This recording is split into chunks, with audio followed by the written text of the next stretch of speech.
Alhamdulillah Rabbil Alamin. Wassalatu wassalamu ala rasulihil nabi wa ala alihi wa sahbihi ajma'in wa man tabi'ahum bi ihsan ila yaumiddin. A'udzu billahi minasy syaithanir rajim. Bismillahirrahmanirrahim. Afa ghayra dinillahi yabghun wa lahu aslama man fis samawati wal ardh wa amma barakan ilayhi yurja'un. Sadaqallahu. സ്നേഹം നിറഞ്ഞ വിദ്യാർത്ഥികളെ, രക്ഷിതാക്കളെ, അല്ലാഹു സുബ്ഹാനഹു വ തആല നമ്മെല്ലാവരെയും അനുഗ്രഹിക്കുമാറാകട്ടെ. നമ്മുടെ ഒരുമിച്ച് കൂടൽ അല്ലാഹു ഒരു സ്വാലിഹായ അമലായി സ്വീകരിക്കുമാറാകട്ടെ. അവന്റെ ജന്നാത്തുൽ ഫിർദൗസിൽ ഒരുമിച്ച് കൂടുവാൻ അല്ലാഹു നമുക്ക് ഏവർക്കും തൗഫീഖ് നൽകി അനുഗ്രഹിക്കുമാറാകട്ടെ. ലിബറലിസത്തിന്റെ ചതിക്കുഴികൾ, അതാണ് നമ്മുടെ വിഷയം. ഒരു കഥയിലൂടെ തുടങ്ങാം. കഥ എല്ലാവർക്കും ഇഷ്ടമുള്ളതായിരിക്കും അല്ലേ? ചിലപ്പോൾ നിങ്ങൾ കേട്ട കഥയായിരിക്കാം. ലൈറ്റ് ഹൗസുകാരുടെ കഥ. പഴയ കഥയാണ്, കേട്ടിട്ടുണ്ടോ? ഇല്ല.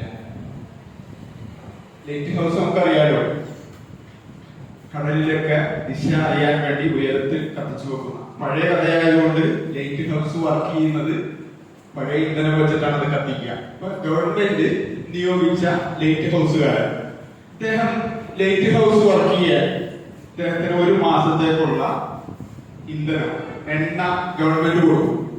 ഒരു മാസത്തേക്കുള്ളത് അദ്ദേഹം അത് കൺട്രോൾ ചെയ്ത് ഉപയോഗിക്കണം. ഇതിങ്ങനെ ചെയ്തു വന്നു. ഒരു മാസം, അതായത് നല്ല തണുപ്പുള്ള ഒരു മാസത്തില് ആദ്യത്തെ 10 ദിവസം കഴിഞ്ഞപ്പോ ഒരു ഉമ്മ വന്നിട്ട് കരയാൻ വിളിക്കും ഇദ്ദേഹത്തിന്റെ അടുത്ത്. എന്റെ മകൻ തണുത്തിങ്ങനെ വേർച്ച് വല്ലാത്ത പ്രയാസത്തിലാണ്, അതുകൊണ്ട് എന്റെ മകൻ ചിലപ്പോൾ മരണം സംഭവിക്കാം. കാരണം ഞങ്ങൾ ചെറിയ വെളുക്ക് കത്തിക്കുന്നുണ്ടാവും, അതിന്റെ ചൂടിലാണ് കൊച്ചു പിടിച്ചിരുന്നത്. പക്ഷെ വെളുക്കിന്റെ എണ്ണ തീർന്നുപോയി. അതുകൊണ്ട് എന്റെ കൊച്ചിന്റെ ജീവൻ രക്ഷിക്കാൻ വേണ്ടി ഇത്തിരി എണ്ണ തരണം. എന്ത് വർക്ക് ചെയ്തിട്ടുണ്ടാവും? അദ്ദേഹത്തിന് സിമ്പതി തോന്നി. അദ്ദേഹം ആ എണ്ണയിൽ നിന്ന് കുറച്ച് പകർപ്പ് നൽകി. ഒരു പോയി. ഏതാണ്ട് ഒരു 15-ാമത്തെ ദിവസമായിട്ട് വേറൊരു വാപ്പ എന്റെ മകളെ കാണുന്നില്ല പറഞ്ഞു കുറെ സ്ഥലത്ത് അന്വേഷിച്ച് നടന്നു, കണ്ടെത്തിയില്ല. അദ്ദേഹത്തിന്റെ കയ്യിൽ ചെറിയ ഒരു വിളക്കുണ്ടായിരുന്നു, എണ്ണ തീർന്നുപോയി. അങ്ങനെ നമുക്കിപ്പോ വാട്സാപ്പൊക്കെ ഉപയോഗിക്കാൻ ഇല്ലേ, കാണുന്നതൊക്കെ പറഞ്ഞു. അത് വേറെ രക്ഷയില്ല, അവിടെ ആള് തന്നെ പോയി. അദ്ദേഹത്തിന്റെ ടെൻഷനും കരച്ചിലൊക്കെ കണ്ടപ്പോൾ വീണ്ടും അദ്ദേഹത്തിന് പ്രയാസം തോന്നി. കുറച്ച് എണ്ണ അദ്ദേഹത്തിന് വളർത്തണം. ഏതാണ്ട് ഒരു 20-ാമത്തെ ദിവസമൊക്കെ ആയിപ്പോ 2-3 ചെറുപ്പക്കാർ വന്നിരിക്കും. ഇവര് വന്നിട്ട് പറഞ്ഞു,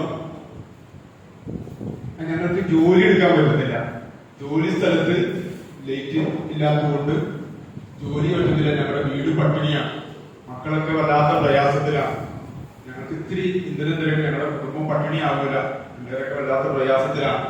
അപ്പൊ അതിന് വലിയ തോന്നി അദ്ദേഹത്തിന്. കുറച്ച് പറഞ്ഞു, എന്ത് സംഭവിച്ചിട്ടുണ്ടാവും? ആ എണ്ണ ഏതാണ്ട് 25-ാമത്തെ ദിവസമായപ്പോഴേക്കും ഗവൺമെന്റ് കൊടുത്ത എണ്ണ തീർന്നുപോയി. പിന്നെ കത്തിക്കാൻ എണ്ണയില്ല. അവസാനത്തെ 5-6 ദിവസം ലൈറ്റ് ഹൗസ് വർക്ക് ചെയ്തില്ല, വർക്ക് ചെയ്യാൻ പറ്റിയില്ല. ഏതാണ്ട് 27-ാമത്തെ ദിവസം ഒരു വലിയ കപ്പൽ വീഴുന്നുണ്ടായിരുന്നു. ഈ കപ്പലിന് ഈ ലൈറ്റ് ഹൗസ് വർക്ക് ചെയ്യാത്തതുകൊണ്ട് ദിശ തെറ്റി, അതൊരു മഞ്ഞുമലയിൽ ഇടിച്ചു.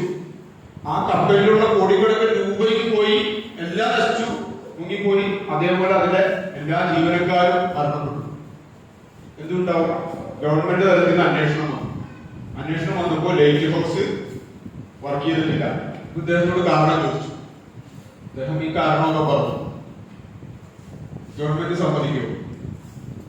അദ്ദേഹം ചെയ്തത് മോശമാണോ? അല്ല. പിന്നെന്താണ് പ്രശ്നം? അവിടെ അദ്ദേഹം ചെയ്തത് നല്ലതാണ് അല്ലേ?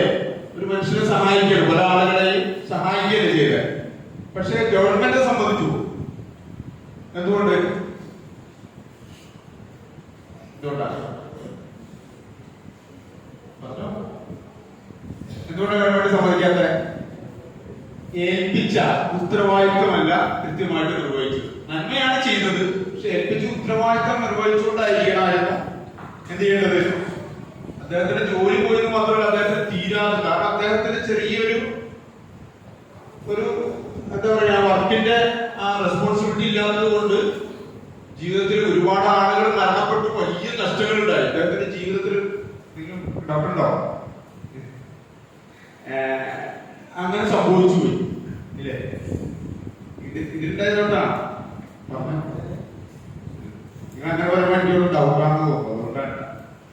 അപ്പോ ഇല്ലേ, ഇതേപോലെ മനുഷ്യനെ സംബന്ധിച്ചിടത്തോളം പറഞ്ഞത് ചെയ്യാം, ഏൽപ്പിച്ച ഉത്തരവാദിത്തം ചെയ്യാം, ചെയ്യാതിരിക്കാം, ഏൽപ്പിച്ച ഉത്തരവാദിത്തത്തിന് മാറ്റി ചെയ്യാൻ പറ്റും.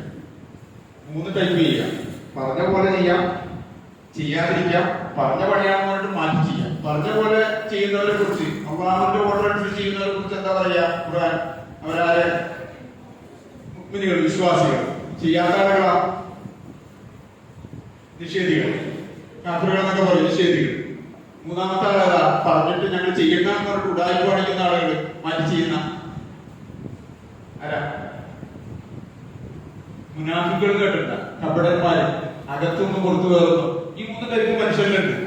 അപ്പൊ ഞാൻ പറഞ്ഞാൽ നമുക്ക് ഉത്തരവാദിത്തം ഏൽപ്പിച്ചു. ഇനി നമ്മുടെ വിഷയത്തിലേക്ക് വരും. ലിബറലിസത്തിന്റെ ചതിക്കുഴികൾ.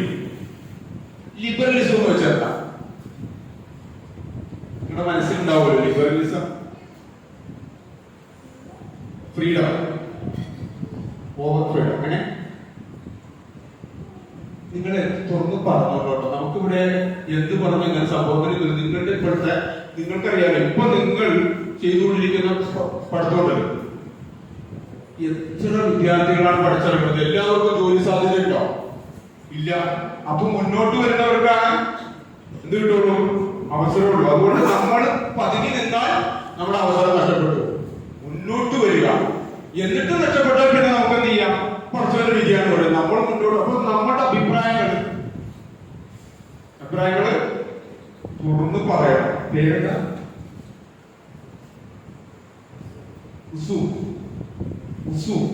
അടിപൊളി പേരാണല്ലോ. അഭിപ്രായങ്ങൾ എന്ത് ചെയ്യണം? തുറന്ന് പറയണം. അപ്പൊ ഞാനെന്റെ ചോദ്യം അതാണ്, എന്ത് വിഷയത്തിൽ നിങ്ങൾ തുറന്ന് പറഞ്ഞു? തെറ്റ് നമുക്ക് തിരുത്താം, ശരിയാണെങ്കിൽ ഒക്കെ നല്ലത്. ഇനി എന്ത് വിചാരിക്കും? അങ്ങനെ ഒരുപാട് ആളുകൾക്ക് അങ്ങനത്തെ ചിന്തയുണ്ട്. ഞാൻ പറഞ്ഞാൽ മോശമാണ് ഇവരെ ഉപയോഗിച്ച് ഇല്ലേ, ഒരു ഉൾവലിച്ച് ഒരു പിടുത്തം, ഒരു കെട്ടുന്നൊക്കെ നമ്മൾ പറയൂലേ, അത് പൊട്ടിക്കണം. അല്ലെങ്കിൽ നിങ്ങൾക്ക് പലതും നഷ്ടപ്പെട്ടേക്കാം ജീവിതത്തിൽ. ഓക്കെ, ജീവിതത്തിന്റെ വലിയൊരു സംഗതിയാണ്. അയ്യോ എന്നെ വിളിച്ചില്ല, വിളിക്കാൻ നോക്കിയത് ചെല്ലണം. ഓക്കെ, അപ്പൊ അതുകൊണ്ട് ലിബറലിസം എന്ന് വെച്ചാൽ എന്താ? കേട്ടിട്ടുണ്ടോ ലിബറലിസം? എന്താണ് നിങ്ങളുടെ മനസ്സിലേക്ക് വരുന്ന ആഴ്ച?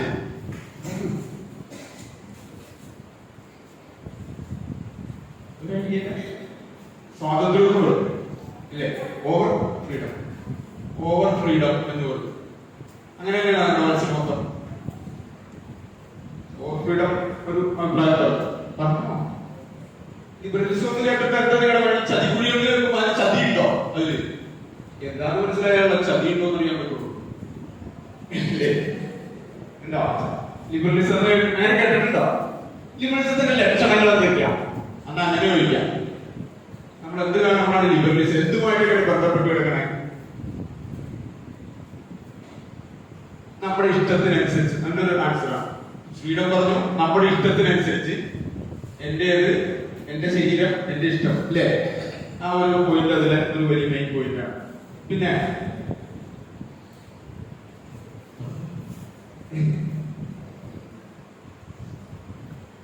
ഇനി വേറെ ഉണ്ടോ?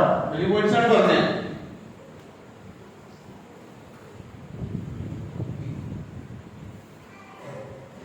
ഉണ്ടോ? ഇല്ല. ലിബറലിസം ഏതെങ്കിലും പുസ്തകം നോക്കിയാൽ നമുക്ക് കിട്ടുമോ? അങ്ങനെ ടെസ്റ്റ് ഉണ്ടോ? അങ്ങനെ ടെസ്റ്റ് എന്നൊക്കെ പറഞ്ഞ് കിട്ടാൻ പറ്റില്ല. കാരണം അതൊരു എന്താ പറയുക, ഒരു ഗൂഢ, നമ്മളറിയാതെ നമ്മിലേക്ക് കയറി വരും. നമ്മളറിയില്ല, ഒരു മറഞ്ഞ ശത്രു എന്നൊക്കെ വേണ്ടി പറയാം. നമ്മളെ കൊണ്ട് മൊത്തത്തിലുള്ള ചെയ്യും പോയിക്കളിയും ഉണ്ട്. കാരണം നമ്മൾ ആ രൂപത്തിലേക്ക് മാറ്റിയിടും. ലിബറലിസം എന്ന് പറഞ്ഞാൽ ശരിക്കും പറഞ്ഞാൽ അവരുടെ ബേസിക്സ് ആണ്. ഈ പ്രപഞ്ചത്തിലൊരു നാഥനുണ്ടോ? അവർക്ക് ഇല്ല. നമ്മൾ ഇസ്ലാമിന്റെ എല്ലാം തുടങ്ങുന്നത് ദൈവത്തിൽ നിന്നാണ്, അള്ളാഹുവിൽ നിന്നാണ്, അല്ലേ? അവർക്ക് ദൈവത്തിന്റെ സ്ഥാനത്ത് ആരാ ആരാ ആരാ നമ്മൾ മനുഷ്യനാണ്. ദൈവത്തിന്റെ സ്ഥാനത്ത് നമ്മൾ തന്നെയാണ്. ഞാനാണ് തീരുമാനിക്കേണ്ട ജീവിതത്തിൽ എന്ത് നേടണം, എന്ത് ചെയ്യണം, ഇതിന്റെയൊക്കെ ഉത്തരവാദിത്വം ഞാൻ തന്നെയാണ്. അല്ലെങ്കിൽ ഞാനാണ് അതിന്റെ എല്ലാം എന്താ പറയാ അതൊക്കെ അതിന്റെ എല്ലാത്തിന്റെയും ഉത്തരവാദി, അല്ലെങ്കിൽ ഞാനാണ് അത് തീരുമാനിക്കുക എന്നതാണ്. ദൈവം നിഷേധത്തിൽ നിന്നാണ് അതിന്റെ തുടക്കം. മനുഷ്യന് സർവതന്ത്ര സ്വതന്ത്രനാണ് എന്ന് പറഞ്ഞാൽ എന്തെങ്കിലും ഒരു നമുക്കറിയാലോ ധാർമ്മിക വശങ്ങൾ അതൊക്കെ ഉണ്ടാവും.